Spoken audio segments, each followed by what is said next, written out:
Please don't. I don't make them hard. I will Charlemagne the God your ass right now. Let's do it. Okay. Why you keep doing that? I gotta see myself. But maybe. But you're checking your head and then you putting the head back on, so it defeats the purpose of checking your head. Oh, see, I'm checking my head because, you know, it's getting a little heat inside of here. Somebody took the hat off, you know? Really? Yes, that's why we got Core sponsoring this video. He did that shit. That's why he did that. He did that one. God bless me. God bless us.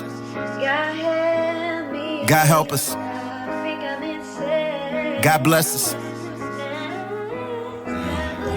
I know I'm blessed. No woes, no stress. I learned them. You did that. Bruh. You did that, T. You did that, Tom. You did that, Tom. That was so smooth, That bro. was smooth, bro. I ain't gonna lie. I gotta take a sip Hey, after that. oh, God. I gotta take a sip after that. Hey, listen, I don't know if we'll ever get a sponsorship but I'm gonna tell you right now, y'all need to go. That was smooth Y'all need to as go hell. ahead and sponsor my boy. Go and get him right. Go and get him right, Corey. I'm putting these in the bloopers for sure. That's my that's God. Gonna add character too, y'all. It's all good. I know I'm bald, but I'm still sick. Oh, bro, I felt that water go up my nose for a second. This shit was so funny. All right, let's do it. Oh, man. All right, come on, for real. I'm crying.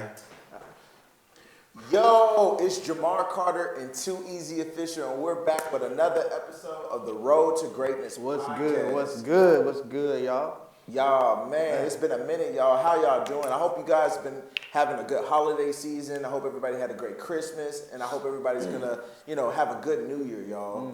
Man, first off, I do want to say, man, today's episode is a little different from the other ones, y'all.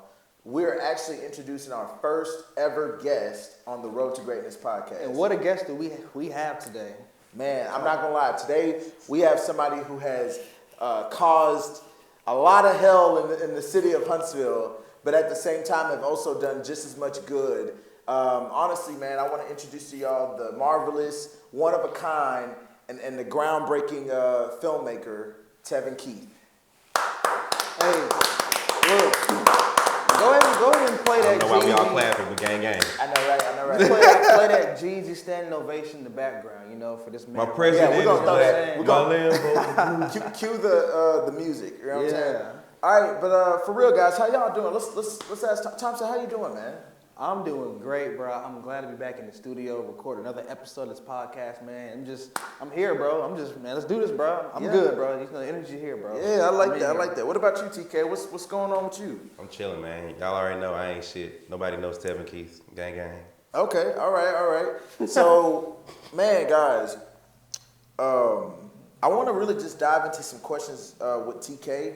Because this is not about us. This episode, we're not trying to make it about us. It's more about learning, what led TK to getting to the position that he is in life, where he's just accomplished so much. As you guys don't know, me and TK actually, do a little bit of work together here and there, and I've and I've learned a lot from him. He's, definitely a mentor to me in a lot of ways. And so I guess I just want to dive into the magic of Tevin Keith, because I get to see it on a more day-to-day basis, and I think the audience would learn a lot from experiencing this. So, yeah, man, I'd like to dive into these questions if you don't mind. Come on. All right, Ready for you, my guy? Let's do it. All right, man. Well, TK, first off, can you share a bit about your background and what led you to filmmaking? First off, I ain't shit. Let's go ahead and get that out the way. Second of all, you're going to have to bleep a lot of this out. Okay. But long story short, though, I used to do music. I used to have my own record label and stuff. And to try to, save money, I was trying to learn every department I could, which is like, photography, videography, audio engineering, production, all that stuff. And when the label fell apart and the artists weren't doing what they're supposed to do, I was stuck with all this equipment. So I was like, okay, cool. I'm going to just do this little side gig and, just see where it goes from there. Because like good, little easy money, $150 here, $200, $300, $500 here for whatever kind of videos I was shooting at the time.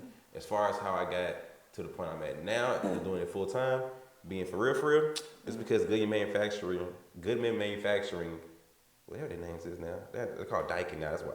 Yeah, they're called Daikin now. I used to work for them back in Fayetteville. And one day a compressor blew up in my face. I was filled with Freon for a little bit, and a lot of stuff happened negatively. That was a factory job, right? Yeah. Okay. In Fayetteville, Tennessee. But yeah, so when that happened and all that, pretty much like they pretty much fired me on my day back from the hospital because they said the day that I left when the accident happened, by me leaving, going to the hospital for an accident that was their fault, I basically got my last point that they needed to fire me. And at that point, it was perfect timing though, because literally a whole 2 weeks before, I turned down the opportunity to work with T.I. and them because I didn't have no more off time and I couldn't risk having no more points. So it was kind of like my safety net stopped me from jumping, and then my safety net went ahead and broke, and I still went and fell through, and I ended up jumping across to the opportunity that was right there in my face the whole time, and I've been doing this full time ever since. Okay, well let's break down what you just said.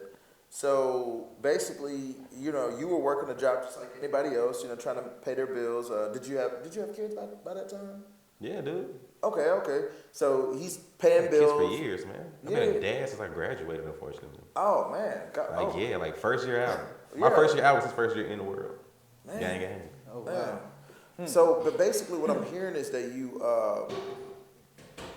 spent a lot of. We're gonna cut that part out. Yeah, no, it's fine. Yeah, it's toilet bowl. But no, what I'm hearing though is like, you were working a job, you were paying bills, just handling your business, and you said at the same time you were also, utilizing that equipment that you got, that you had left, and you started making, money here and there doing jobs, whatever.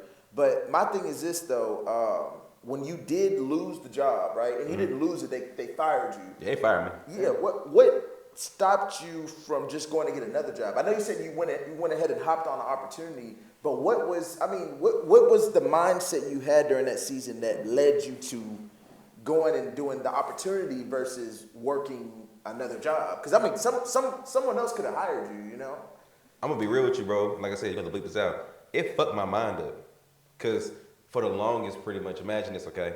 All right, for the longest, that yes, there's always a possibility of this happening and you could blow up somewhere, right? Mm-hmm. But because that possibility is so small compared to the idea of if I show up at this time every day and I do this one thing every day, I'm gonna always be able to afford this much in my life. Like, that's more comfortable, it's more safe. Mm-hmm. So when it's like when you think in your mind like, oh yeah, as long as I keep this job and like as long as I keep doing this and that, blah blah blah, whatever, and be safe, and then literally to like almost die and then go to the hospital, and I'm gonna go ahead and disclose some other stuff as well too. They didn't take me directly to the hospital. I sat in Goodman for almost an hour with Freon on my chest because they said I had to sign something before I could leave. I couldn't even sign it. I had to like fake sign it like with my hand like weird like and all that kind of stuff. They took it as like an actual signature, and then they took me to the ER. They won't take me. And that's what the jobs are doing now, guys. Y'all know how I feel about those jobs, but that's the first. Now the way you feel about jobs and the way I feel about jobs is no different things. But let's just talk about that one part. Yeah, go ahead. The fact that a lot of people think it's security in jobs, but your life can be endangered at your job. Your situation is not the first time. So I don't know if everybody noticed, but I actually had a guy come up to my job at Domino's and fight me, like. Fight you at Domino's? Yes, I'm story time. I'll tell y'all. Let me take y'all in my world for a second. Why you fighting? Why you slap boxing at Domino's? All right, this is what happened. Pepperoni? So first off, guys, as everybody knows, there's a lunch special at Domino's, right? No, I never knew there was a lunch special at Domino's. I thought it was the same price. Okay, humor me. Just listen to the story. So, long story short, it's 5 minutes after the lunch special, and a guy, is calling asking for the lunch special. Now, as a Domino's worker, we don't have permission to go against the system and give somebody a deal after the time, the system has closed that deal off. Mm-hmm. It's all on the system. It's all time. Yeah, the point of sale system. Yeah. So, anyways, I tell this guy, like, hey, I can't help you. Like, it's over with. Like, the lunch special's over with. Move on. Like, I ain't say move on, but the point is, I'm saying, like, the lunch special is over. I cannot help you. The guy, he gets to calling me a B word. He gets to cussing me out, doing this and that, doing that. And, I grew up, listen, I went to Lakewood Elementary. I grew up in Meadow Hills. I'm so sorry, but you cuss me out, I'm going to cuss you out. This is how we going to do it. Long story short. Meadow Hills. Long story short, I cuss him out. And what ends up happening is he actually pulls up with his homeboys and he fights me. This is real life. One-on-one? One-on-one. But okay. The homeboys was hovering, though. You know how that go. Oh, guys, you like my homeboy a little too much. We hopping in. it's like you win, we gonna make sure you lose. You ain't had no Domino's, crew back there gonna and throw the crew and so I learned a couple lessons that day. I'm gonna tell you, I'm being dead serious. I learned a couple lessons, y'all. First off, when you get in a fight at your job, bro, you in it by yourself. When you get in a scenario where you got Freon on your chest, you in it by yourself. Oh yeah. And so how you handle that, you need to handle it in a way where you're gonna be good. Because you don't know who's going to back you up and who's not going to back you up. True. Number two, I also learned that these jobs you're susceptible to tragedy by working at these jobs, whether you believe it or not. At least as an entrepreneur, you can kind of isolate what certain bad things from happening and not happening. But as a person who works a job, somebody can just pull up and rob the place and you can get hurt. And then number three, this is the most important one. After everything settled down and after the fight settled down, Domino's ended up firing me because they went back and checked the phone records and they heard me cussing the guy back out or responding to the guy. They said I shouldn't have done that. I should have just like called a manager, whatever, something. But what I learned is you could be basically these jobs can have you messed up, man. And then, I will say this: I probably could have responded differently, not let him bring me to anger or something like that. And that's true. You're right. But I will say this though, man. I just didn't like how Domino's handled it, and I don't like that I was so susceptible to something like that happening. That's kind of different though, man. Cause like that's purely kind of like you gotta know when to say something. Well, I want to say something with that though. So like there's something called environmental dangers that you'll have anywhere you go. You're right. So certain things bad that can happen like at a gas station. You're more bound to get robbed, or you work at a food place. You might be easier to burn yourself. Yeah, it's easier. When I worked at McDonald's, I had so many freaking grease marks on me, bro, like crazy. I don't get grease marks in my crib. It's environmental dangers. But what I will say is that the one thing about a job is that versus having your own business is that you can control where and how you want to be. At a job, you got to be a certain kind of way. You have to. You conform to their standards, and if you don't, you're out of here. So that's real. That's real. But I mean, like this though. Let's be real though. That could have happened anywhere you worked at. For sure. 100%. You could have been a photographer. Somebody could have called you and said, "Hey, yo, I'm over at the location where you at," and you was like, "Man, you didn't put a deposit down, but we talked about it though, bro. You didn't put a deposit down, but we talked about it though, bro. Man, bro, I don't know what to tell you, man, fuck you, man, I'm shit. You want to square up, and then boom, all of a sudden, now you fighting in front of your clients. You're right. You know what I'm saying? So that's like, I get what you're saying. It's it more ain't the same, but it's in that atmosphere though, especially when I can. I wouldn't say it's more controlling than pretty much. special- I would say it's a mindset thing. Let me tell you it's a mindset thing. When you say that it's more controlling, because at the end of the day, the only difference is that you're just saying something one way versus another way. It don't matter if you're the boss or not. I feel that because there's some. If I could have gave him that lunch special though, Well, no, I gave it to him. There's some people that can't deal to work at like customer service jobs, or jobs where you gotta like DirecTV, for example, where you have to they call customer service. Some people don't got the patience to you gotta take a lot. You got some tough skin, man. Yeah, I might have the patience for it, but my homegirl friends don't got the patience to be on the phone, being cussed out and being I can't do it. I can't be in them positions. I used to do that kind of stuff. I used to work at Optima Rex, and that was horrible, bro. Like it wasn't because people, it wasn't because people was like calling in and like being mean. It's because old people calling in for their medication, and it's like I'm over here getting rolled up. I'm over here releasing people medication because like they need it for they die. But they're like they ain't paid us this last $2. I'm like, bro, they gonna die. But I feel you on that. But just to kind of touch on what you're saying a little bit though. Yes, jobs are safety nets, but they're also not safety nets at the same time. Because that's what fucked my mind up. I was thinking like, okay, by the way, as long this is as gonna be an explicit episode, just to let y'all know. I'll be explicit. That's the way I'm gonna do it. I'm not gonna bleep anything out. I just put it as an explicit. It was called episode. What they say, advisory? Yeah, parental advisory. Parental advisory. Cause I don't let your children watch this. No, but and the thing is, man. So I guess just going back to what you were telling us, I was just trying to figure out though what led you to not going and getting another job? You know what I'm saying? Because that could have been an easy option. What we talking about right now, pretty much, it's not safe no more, and it ain't because like I almost died type stuff. It's like my mindset was fucked up. Everything I had in my mind of as long as I show up and I do this and that, pretty much I'm gonna be okay, was just destroyed.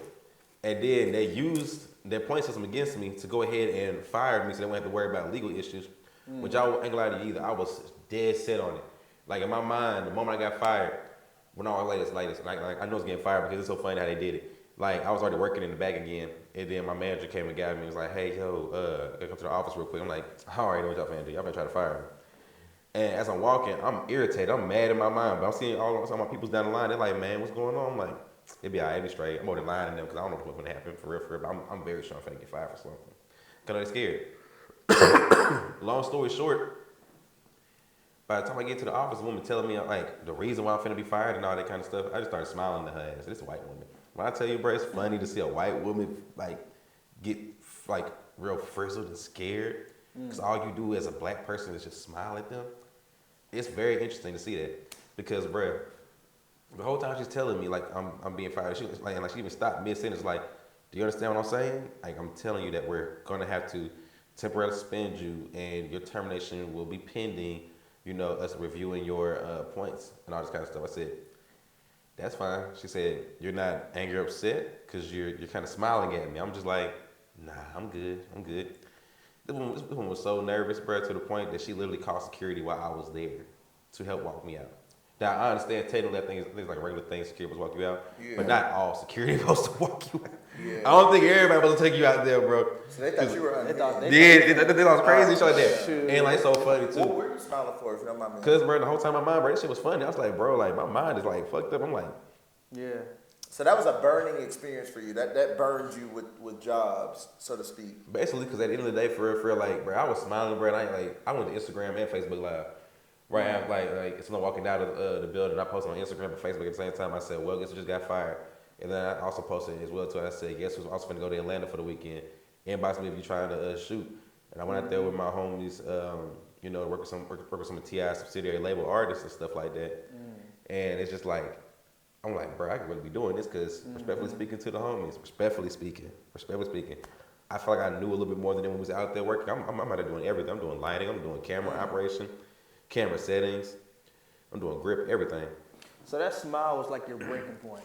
You knew it. Wow. See, I experienced that too. You know what I'm saying? Like that. I know you're talking about it, bro. It's like being, it's like being so mad or so pissed that everything is funny. It's like it's ironic. It's like wow. Yeah. Like they really hit me with this. Like Denzel Washington and it was in Training Day. He's like, oh, you motherfuckers. Oh, yeah, that's how I feel. Oh, you motherfuckers. Yeah. He said, you think you gonna give me? You gonna kill me? Yeah, you gonna kill me? Yeah, you gonna kill me? He said, what did he say? I'll put charges on all y'all. It's like that. It's like that. Yeah. Shoot cake. What is it? I'll put case on all y'all. Yeah. Shoot program, 24-hour lockdown. Nah, but man, okay, man, that's crazy. But yeah, jobs ain't safe though, in my opinion. Though when it comes down to it, pretty much like this. If anything, COVID really showed that shit. Oh yeah. For real. Like I got fired in 2018. COVID came in what? 2019. Was it 2019? Yeah, COVID-19. No, COVID-19. It hit it. It really impacted us in 2020, but it came to America in 2019 in December. So at the end of the day, pretty much like basically 2 years later, it's like the whole world got a realization that I got, which is like it don't matter what these bigger companies tell you. At the end of the day, it's like you can work for Walmart, you can have a career when you went to college and all that stuff and be a doctor. Let's be real about that. Let's be honest. Okay. Doctors and insurance companies are probably the only people that really benefited from COVID-19.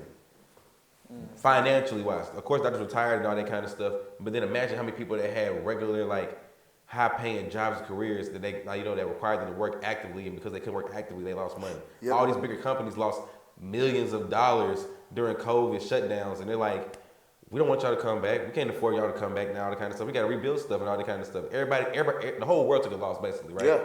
And it's like, at the end of the day, when the top 1% and 10%, however, whatever percentage is, loses, they're gonna make sure we lose way more than them. And that's why I was like, during COVID, like everybody's like, you know, like, oh, well, only necessary businesses were open, all that kind of stuff. I saw that photography and videography wasn't mentioned in places that had to be shut down. I was like, oh yeah, nah, come on, get your photos. We're still doing music videos, all that kind of shit. We ran it up during COVID. And what's crazy? I was gonna say, I think that, you know, COVID really sparked a lot of people starting their own businesses, and like a lot of people. And that's why the photographers, videographers, music producers got a lot of business, because it was like like people had time on their hands. You're right. And that's another thing too. If you notice, y'all, everybody wasn't rich during that time. Now I will say this: unemployment was PPP banging. loan. Unemployment was banging. PPP was going crazy. It was going crazy with that right there. Statement back and just say there was some funding that was passed around during that time. But what I will say is this though, it didn't take as much as you thought to start your business. Most likely, It really didn't. Most likely, it just took time, and they never had the time to actually. I'm gonna say time and sit focus. down focus and time to actually sit down and execute. Because just like how he said, I had a lot of business during those seasons too. That came from people who were like wanting to start, podcasts out of nowhere, starting a new YouTube show, start a modeling career. Like that year was like probably the most like creatively creatively breakout. Yeah, like so many people, like so many things happened. Everybody started a business. Everybody started being creative. Everybody started vlogging. Everybody started doing all this kind of stuff. And it's crazy. It's like it's like the digital online world just boomed while the physical world stopped. And I was like, that's crazy. Like that's the Matrix, bro. That was the Matrix, basically. That was crazy. It don't even feel real. That's the reason why you see a lot of places, they don't got a lot of folks working like in these jobs, because a lot of more people, they kept that same energy and they kept going with their hustles and their entrepreneurships and the stuff they've been doing. Because I remember for the longest, fast foods was struggling. They was like, hey, yo, like in Huntsville, bro, we had so many places that was like, hey, look, either we shutting down or expect a 30 to 40 minute wait on your food because we don't got nobody it's crazy, in bro. here. And there's still some places that close. They're open, but they keep the doors locked in the inside. Little Caesars. Little Caesars, bro. No, the world is definitely, hasn't been the same since COVID. But I do have another question though. I asked you about the, just tell me about your background. Give me a little bit more about where you came from, bro. Like, who are you? Like, are you from Huntsville? Where are you from? What was your childhood like? Because to be where you're at right now, where you're, a business owner and owning studios and things like that. Like, I mean, where did you come from, man? So, when a man and a woman get really, really drunk in the club, right? Oh my goodness! All right. You sometimes they might lead together. He went back to the molecule. But yeah, for real though. Long story short, I ain't gonna lie to y'all. I was lame as fuck, childhood wise. Like being real for real. Like I probably had about maybe 2 or 3 friends all the way up until all to like high school. When I got into high school, that's when I started actually having more friend circles and all that kind of stuff. I like to stick to myself because I was like one of the few kids that. Band? Yeah, it was high school and middle school. But even in band in middle school though, I ain't had that many people. I had like at my school I had 2 or 3 cats I was really shopping with, pretty much checking like a few female friends here and there. But because I wasn't trying to, do certain things with them, I wasn't trying to fuck them girls. I wasn't trying to fuck them girls, someone didn't like me. And then, I'm saying like I wasn't popular at all. What's my language? I don't know how to see my words. You're not talking about having sex with girls. I don't know how to see my words, sir. I apologize. I'm not watching my language. It's okay. Just do your best, sir. Just do your best. But go ahead, continue though. But you were saying though, tell me a little bit about. Bruh, I wasn't popular. I just told you. I don't want to know that. I want to know where you were. Like, how was it like living in your home? Like, did you come from like a, I'm just saying like, what high school did you go to? Johnson, the best one. R.I.P. I know. I had to kill it. I understand. Okay, so let me just hear this. You're an average. No, not to call you average. But what I'm saying though is I'm average. I'm about to say you grew up an average black young man in the north side of Huntsville. Mm-hmm. You went to Johnson, and you were in band, like you said, right? Mm-hmm. All right. Did you ever? I'm talking about this is now. Let's go back into 12th grade year, Tevin Keith.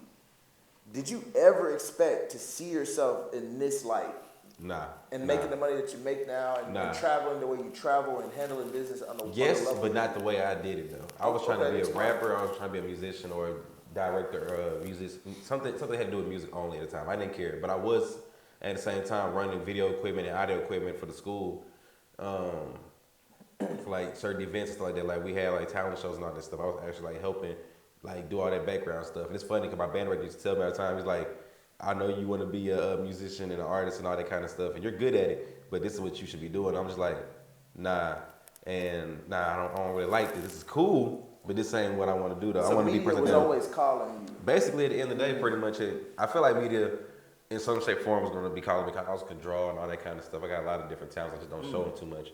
But it's just like, at the end of the day, pretty much like, if I'm being real, like I kind of feel like when it comes down to music, now that I'm older and I'm thinking about it, I feel like my music career / music dream kind of died when I was in high school. Because my last performance as drum major, I literally ended up going to the hospital then too.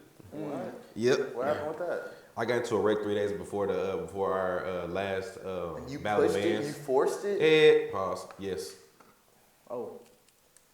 Do right. Please try that right, TK. But no, you forced the. I'm putting advisory over this. This is how I am. Yeah, but okay, just try. I'm gonna Just try. try. So I'm gonna just try. That's I'm all gonna try. saying is I'm gonna just try, but I'm gonna be honest real quick with you and the camera though, okay? All right. This is a product. How I am right now is a product of me being my own boss. Because right now, I'm pretty much like this, okay? And this ain't no shot to you, right? But like this, okay? How you said conform to their standards, right? Earlier. Right now, kind of slick. I'm trying my best to conform to your standards for your platform. Yes. But because I am Just my be own PR boss, though. friendly. That's all I'm asking you to do. I'm a PR's nightmare, bro. I swear to God, I am Yes, a you PR's really are. nightmare. You really are. We ain't get into the part of me versus the city yet. We ain't Yeah, get yeah, to that. we'll get there though. But I want you to answer organically for sure, sir. That's all. That's all. We're good. We're good. Let's keep going. I'm gonna check it for you. I want you to answer organically. If I. Oh, we're in for a treat. What is that? I have to cut this out now, bro. This is supposed to be a long, non-cut. You have many moments where I'm going to have to cut because we're not talking about my hand washing habits on camera. So if you please stop sabotaging my whole career that I built so long. This is just build. Like God, I'm giving you sauce. I got you. you're a sadist, bro. Is what you are. You need to go to church about it, okay? I'll try to go to church break. All It's right. hot in there real quick. All right, moving on. Moving on. Wait, let me ask you one quick question. Go ahead. You may Is this have, podcast? Or? yeah, Okay, my but you may have already said it, but so you don't have any. So you following, the footsteps of media and film. So you don't have that, that burning desire to ever record anything again as far as like music wise. I won't say that pretty much. I'm gonna say this pretty much. Somebody has to come by with both talent and the mindset to make me really want to do that. And I ain't gonna lie, this year, honestly, I can say this, in 2023, I met a lot of talented people that are creative and that do make me want to get back into music. There's even some people that make me want to shoot certain things. I'm gonna go ahead and give him his props, dead ass. This is probably one of the most annoying, but very, very, very, very motivated and passionate folks I could ever work with and be around. Honestly, because when I don't feel like doing shit, I can thoroughly say, you be feeling like doing shit. Yeah. I ain't gonna lie, bro, your off switch don't exist when it comes to the grind. I can give you that I get a wholeheartedly. Man, Carter, Wow, hold on. This is crazy. Hold on. We'll keep this. I know. Cut this part out too, though. Remember. I'm trying to Cut this part out too, though. Cut this part out too, though. Right there. He's trying to Remember, cut this part out too, though. He didn't put a whole comment in there. Go ahead. Go ahead. Keep on going. Tell me how good I am. All right, look. This is what I was trying to say, though, y'all. I will say this. It's an understatement when I said at the beginning of the podcast that Tevin Keith is a person who I seen as a mentor. I will say this, man. When I first picked up a camera, Tevin Keith was one of the only people who I saw. Yeah, there were some people who were older than him, but I'm not even judging y'all. Listen, let me not get the whole Huntsville to beef with me, but y'all, the old heads. Welcome to my world. I just always saw the old heads as the old heads, but Tevin Keith was a younger person who was, just paving the way, man. I mean, I remember the first rig I ever saw was him I kept telling you about it. It was a networking event that InstaSpace had a couple years ago. Oh, I remember. It was the Mimosas one. You didn't, yeah, exactly. The Headshots and Mimosas. Yeah, bro. He didn't know who I was because I was just a young buck who picked up the camera. No, it wasn't even just that, bro. I was drunk by accident. I didn't realize at the time. No, listen. I had a certain time like this. I don't think they were mocktails. They were real. Oh, yeah. No, those was real mimosas. No, they had half and half, but I didn't know that the halves were already gone on mocktails. Yeah. So I'm just drinking straight mimosas. I'm just like... Oh, so you were just trying to get... I'm getting drunk. You're just thirsty. Yeah, bro. I'm thirsty, bro. I don't like to drink, bro. Core, bro. I don't like to drink Fredro, honestly, I blame you, sir. I don't even blame you, Fredro. Nah, I blame Zach Allen, because Zach Allen was DJing at the time, right? Oh, he just kept telling me, bro, it's more mocktails right here. Let's get these right here. Is you sure these mocktails? Yeah, bro, they're all mocktails. Ain't none of stuff in here for you. Hey, shout out to Zach Allen too, man. Zach Allen's a horrible person. He's a dope person, but also he's young, man, and he's really doing his thing, bro. I just shout out to people who are young and moving with the haste. I will say this though, you know too, though. Hey, man, I went to Envy the other night, man. Zach's show saved the crowd, because no disrespect to the OG DJ that was played that one day, but bro, when I said my man was just bouncing from song to song, wasn't mixing, wasn't doing nothing. I mean, bro, somebody, bro, he cut Ludacris verse, mid sentence, mid You can't phrase. disrespect Ludacris Like, that. bro, unpredictable Hold on, though, wait bro. a minute. On the unpredictable song with Jamie Foxx, bro, I was like, bro, nah, but Zach came been there. First song that man played was Tamia. I was like, okay, all the ladies went to the dance floor, and he literally kept them on the dance floor like the first 30 minutes. I'm like, okay, this man doing it. So shout out Zach Allen. Yeah, but we talking about me though, so Oh man, get that man out of here. He's doing his That's big wild, one. bro. But no, yeah, man. So, but it's just cool seeing you in action when you didn't know me, like I said, and I'm just like watching from a fly on the wall experience. And one of the things I saw, man, was just this force. You know, I see this in a lot of different people, but some people just have the gauntlet, man. I don't know how to explain that, but some people have the energy, and you can tell that they're going to be, you know, changing the game, pushing the boundaries for quite a while. And when I first saw you, that's what I saw, man. So just to hear him say that, you know, to say that I have a grind and I have a sense of the gauntlet, grind. so to speak. An annoying grind. So This is the little brother for real, for that you never asked for, but you're glad you got. That's what it is. well, Man. Like, Oh, wow, like bro. tell mama Hey, the y'all- first day she y'all- bring you home crying, y'all like definitely return have to that sender. sibling But like at least relationship. 10 years later, though, like this my little brother, it's my little brother.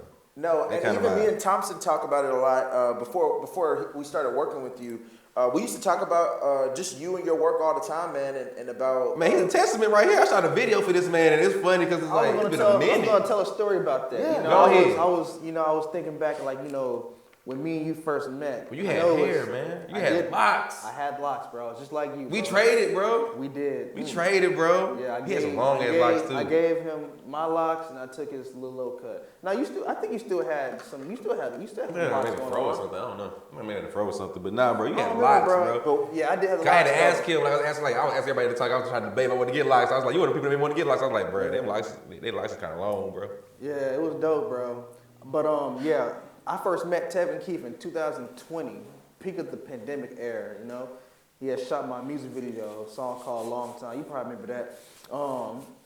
But I noticed, I knew that you were a special guy, just because I worked with quite a bit of, you know, video. I guess people who do videos, whatever. But you was literally like on time. Just you, and like you were like, I remember you saying about how you're into storytelling, and like, you know, you're like, you know, directing the video in a way where, like, you know, I was like with previous people, you know, I'm just kind of like doing it myself, but you were actually like, you know, hey, this don't make sense. How about you? Yeah. You go do this and you do that to make it make sense. You know what I'm saying? You know, if I'm like explaining it right, but I just remember you being real, you know, directive on the video, and also when I got the finished product, how we shot the video at Mount St. Mountain, and it was April, so you know the leaves was all green, and somehow I don't know how you did it. Somehow you changed it all to look like it's like autumn or something. Yeah. like it's like a golden type of harvest looking. You color. got the video to this. You got to Like, show me talking, bro. You got to yeah, show me yeah, talking. Hey guys, yeah, y'all check out. We're going to put a link or a little square in the video. Yeah. We're going to show y'all what he's talking That about. was dope, and I knew that this guy is special. You know what I'm saying?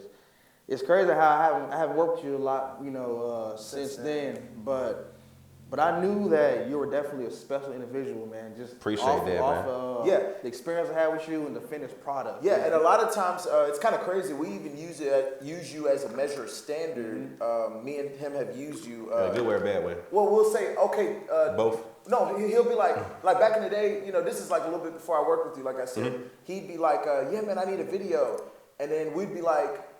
And then I'd be like, what quality? And then, you know, like I could say just a regular video, or I could be like, oh, do you want a Tevin Keith video? Yeah. Gang, You know what I'm saying? gang. So at one Tevin point, Keith video. at one point, you know what I'm saying? Like Yeah. we had you as a standard. So Name brand type stuff. But no, enough of the flattery though. Let's get into it though, man. I like that I part. understand that you do good work, and that you know, and we're gonna be showing, you know, here every so often a little bit of his reel.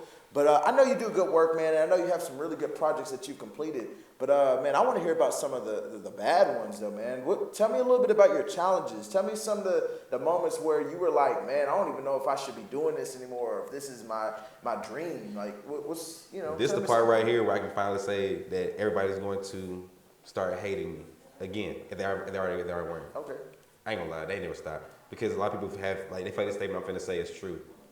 Tevin Keith doesn't care about the music community in Huntsville, Alabama. They feel like that statement is like a realist thing, and I've never said that, ever.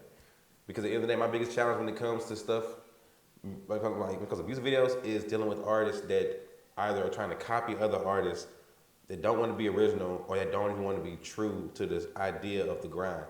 Like, being real for real, I wanted to quit last year, when was it? In November, when I went live one time in November last year. And We know. Yeah, another rant. The world knows. When I go live, bro, I remember funny. that actually. I remember Bro, it's that. funny as hell. When I go That live was funny. and all that stuff, they pretty much, it's like everybody tunes in.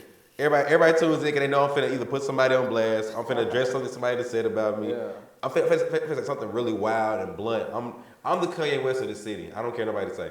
Like, you know what I'm saying? Like Kanye West in that one song, he said, I'm fly as a motherfucker and high as a motherfucker, but still a motherfucker that you love to hate, but can't because you love what I make. Now ain't that about a bitch, and I'ma talk shit until I'm out of hits.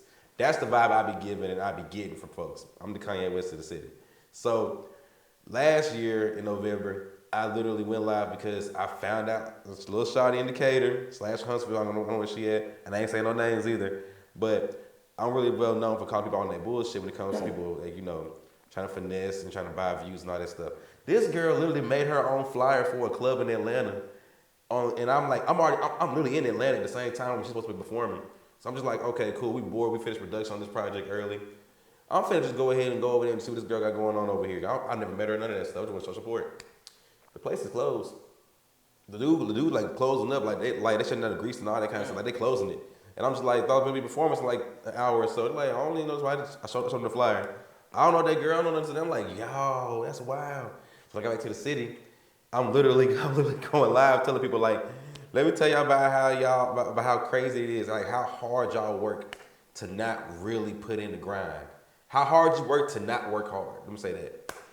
And I went live, I talked about it, and a lot of folks were just in my inbox that same day and just going at me, just saying like, man, all you got is something negative to say about the city, blah, blah, blah. You never got nothing positive to say.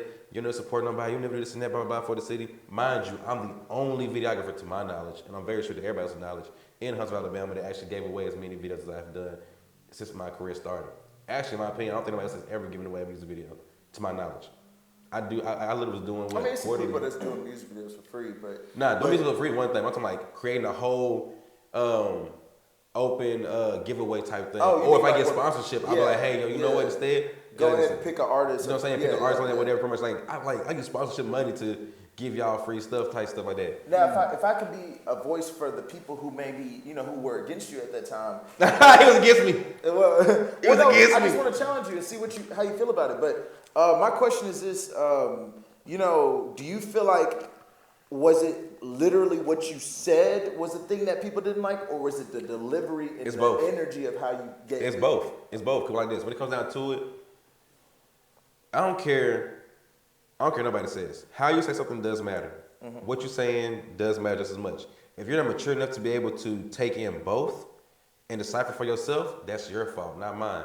At the end of the day, somebody can be giving you the truth, they can give you all the knowledge, and it may come out rude. At the same time, though, it's on you to take that shit in or not. It's the same way like when you read the Bible. Like, when you read the Bible, you read certain things in there that says, yes, sodomy is wrong. Yeah, God put the G-spot in the male anus. Contradiction. Okay, take that however you will and put it together however you want to. It says in the Bible that once you rape a woman and all that kind of stuff, you marry her, it's not a bad thing no more. Everything's forgiven. Take that how you will. It's not saying go out and rape a woman. It's not saying do all that kind of stuff. It's not, and because it's in there doesn't mean that it's meant to be taken just straight negatively. Some people don't know how to actually sit, think, and process. They just hear to respond. Yeah, they listen to respond, and that's what a lot of people do when it comes to me. And I understand because a lot of times people tell me my approach is very blunt. Yeah, very blunt. Somebody told me I actually was rude. I said, so what's rude about it? They said, well, you say it in a way that I don't like. What does that mean? How's that rude? Yeah, I get that a lot. Well, not necessarily, just with certain individuals. But see, I feel like it's, you know, you got to be socially aware to know how people, you know, take in things. Like, you know. But see, I'm not like that no more. Skillful talker, you know. Me getting fired is the reason why I can't give a fuck about how people take what I say. Because at the end of the day, I play this in the day, okay? Like, being an employee, all right, everybody, I'm very sure, especially anybody that worked in, like, you know, Tennessee, Fayetteville, any kind of way, any kind of state or city where, you know, for a fact, you know, they still don't shop with black people and all that kind of stuff. you're getting berated with racist comments and all that kind of stuff. You're getting called boy while you're working, all that kind of stuff. I'm literally hearing and swallowing my pride every single day on this assembly line and everything like that pretty much. But it's like if somebody's trying to tell me something and they might have a little bit of passion in their voice, I'm taking it the wrong way. Like think about that kind of stuff. Like being for real, if you work a 9 to 5, your skin should be tough enough at this point that if somebody's telling you something, but the delivery may come off a little aggressive or a little too blunt, that you don't just shy away from the knowledge or from what they're saying because of how they said it. You gotta be able and mature enough and mentally, just mentally ready to like benefit from what you're being told. Because at the end of the day, pretty much, somebody told me the other day at Good Times bar, at Good Times pool hall, right? But it's with the renovations. My man's literally said this. He said, bro, everything you be saying on Facebook be true, bro. And I be sitting with people, bro. We be seeing your posts. And like, literally, bro, I remember one day, bro, we was all just kicking it. And you made a post. You was going on a rant. And everybody in that room said you was right. But all it took was one girl in that room to say, I just don't like the way he says stuff. And the conversation turned into that. And literally, I saw how 7 people that were all on the same page with you started to hate you. And I said, I told like this. I said, as in the day, I said, was what I was saying like internalized though? He said, yeah, by me and the other 2 people that didn't didn't feed into that conversation that much, because at the end of the day, what you said was right. And then we had a whole other discussion about it like weeks later. And the funny part about it was we had a whole other discussion about it. We didn't include you, it was just the same topic. And then boom, the same people that hated you were saying the same thing that you were saying. And then somebody even referenced your post like they weren't talking shit about you at the same time. Let me ask you a question. So the Huntsville, I guess, music community, is it the music that you don't necessarily like, or is it how they do business? So why you it's the like lack working? of business that they try to do and they call it business. Let me say that. Because at the end of the day, put it like this, okay? People still buying views. And I'm not going to knock anybody that's buying views with the intent. Well, never mind, go ahead. No, go ahead. He actually has a similar opinion on it as well. Oh, well, I mean, I know people, they buy views, they buy like views and like, followers as far as like, an appearance, it's a strategy to make, these higher like, companies and brands, majors do it too. But then I feel like there's gonna be an issue because it's like, if you look at like someone's like Instagrams and they have like, maybe like 10K followers, but only getting like, maybe like 80 likes on a photo. It's like, I don't know. It's just, but I get it though. Yeah. I guess I'm just all about natural, organic. Yeah. And I think you can market it a different way. Now, with that being said, pretty much, I'm gonna tell you this pretty much. That's kind of like I'm gonna say this. That's an algorithm kind of thing too, though, because because for a fact, and I'm very sure you can agree with me on this, right? Creative Ryan, you know what I'm talking about, right? Creative Ryan is still getting less than 5K views on his videos. And we know that man used to get like 600K, even 1 million views on his YouTube videos and stuff. But it's an algorithmic thing for certain things. Yeah. The way I can tell is that I wait for you to post, and then the way they try to finesse like this. Hey, look, you shot with this song, man. Put like 3 or 4, put some fireballs up under here, right? Nothing but fireballs from somebody that lives in freaking Vietnam. Yeah, all that kind of stuff. Like it's like all these accounts that don't really exist. And then you go to their pages, either there's no post or there's a whole bunch of posts, and they all were made literally in the same amount of time that the post was made. True, like at the end of the day, like so in summary, are you trying to say that it's not necessarily an issue if you're using it in a way that aligns with what you naturally already have? Versus like if you only have 6,000 followers, you shouldn't be trying to act like you have 100,000 followers. Basically, but if you had 6,000 followers, it might be better if you. I mean, it'd be a little bit better if you had 10,000. If you bought, maybe 3 or 4. I wouldn't even say like that. I wouldn't say better like that. So like this is the whole thing about buying views that I really try to get people to understand. Okay, and this is what happened. The reason why it really started pissing me off was because they actually faded somebody in the real world. Like, yes, you can finesse all day and I really wouldn't care about it. Okay. But it was a situation where somebody in Huntsville got passed up for a big opportunity. Get in trouble for it. Ain't nobody gonna get in trouble. Well, I'll get in trouble, but I don't care. I'm my own boss. Okay. Who gonna fire me? No, I'm just saying though, but who's gonna fire me? Give an example. I won't get you fired from your own show. Identifying information. I ain't saying anybody's name. Okay, my bad. But at the end of the day, long story short, a music artist got passed up for a great opportunity. Okay. For another music artist that bought their views.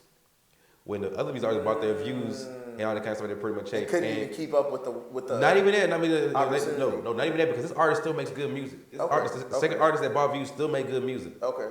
But the relevancy still wasn't there. See, like this. This is how I be trying to challenge artists of Huntsville, and a lot of them don't like this part. I be like, if you have the following that you have, I don't care about the viewership. I don't care about how many likes you get or don't get. Stop getting on